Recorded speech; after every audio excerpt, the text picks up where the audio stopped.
మన సర్వలోక రక్షకుడైన యేసుక్రీస్తు నామంలో మీ అందరికీ వందనాలు.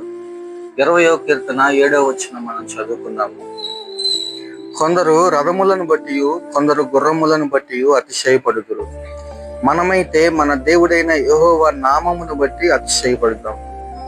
ప్రియ దేవుని బిడ్డలారా, ఈ కీర్తన రాసే సమయాల్లో చాలా మందికి అతిశయం ఏంటంటే వారికి గుర్రాలు ఎక్కువగా ఉండటం వలన, ఇంకా వారికి రథాలు ఎక్కువగా ఉండటం వలన, గొడ్ల ఆస్తి, పశువులు, ఇవన్నీ పొలాలు, వీటిని బట్టి ఆ సమయాల్లో అతిశయించేవారు.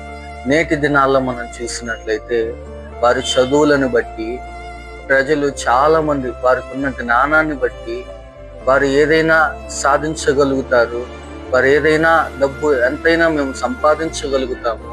ఇటువంటి అతిశయాలు ఈ రోజుల్లో మనుషుల్లో చాలా మందిలో, మనకు తెలిసిన వారిలోనే, మన వారిలోనే, మన చుట్టూ ఉన్న వారిలోనే మనం చూస్తున్నాం. అయితే దేవుని వాక్యం ఆ విధంగా ఉండొద్దని దేవుడు చెప్తున్నాడు. ఏంటంటే మనం దేవుణ్ణి బట్టి, మన రక్షకుడైన యేసుక్రీస్తుని బట్టి మనం అతిశయించాలి. ఎందుకు?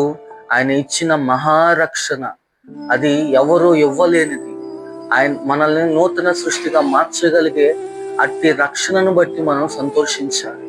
కాబట్టి ప్రియ దేవుని బిడ్డలారా, అది కాకుండా మరి వేరే ఇతర ఏ విషయాల్లో కూడా మన అతిశయించేవారుగా ఉండకూడదు.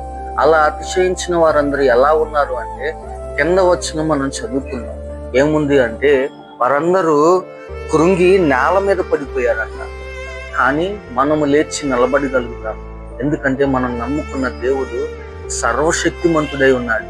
మనల్ని మరణము నుండి తప్పించగలిగిన వాడు. మనం ఆ విధమైన దేవుణ్ణి కలిగి ఉన్నందుకు ఆయనను బట్టి మనం అతిశయించాలి. నేనైతే కొన్నిసార్లు నేను అనుకున్నాను, మా స్నేహితుడితో ఈ మాట అన్నాను. ఏమన్నానంటే, వారికంటే మనమే మంచి వారము, వాళ్ళే ఇంకా మనకంటే చెడిపోయిన వారు అనే ఇటువంటి తెలియక మా స్నేహితుడితో నేను ఈ మాట అన్నాను. మంచితనాన్ని బట్టి, మన యొక్క నీతిని బట్టి దేవుడు మనల్ని రక్షించుకోలేదు. మనం ఇంకా పాపులమై ఉండగానే ఆయన మన కోసం ప్రాణం పెట్టాడు. కాబట్టి దానిని బట్టి, మన ప్రభువైన యేసుక్రీస్తుని బట్టి అతిశయిద్దాం. మనలో ఏమాత్రం మంచి నీతి కలిగిన వారమని కాదు. ఎంత ధనం ఉన్నా ఏమున్నా కానీ మీరు దేవుని సన్నిధిలో దీనులై మిమ్మల్ని మీరే తగ్గించుకొని ముందుకు నడవాలని కోరుకుంటున్నాను. Praise lord. ఆమేన్.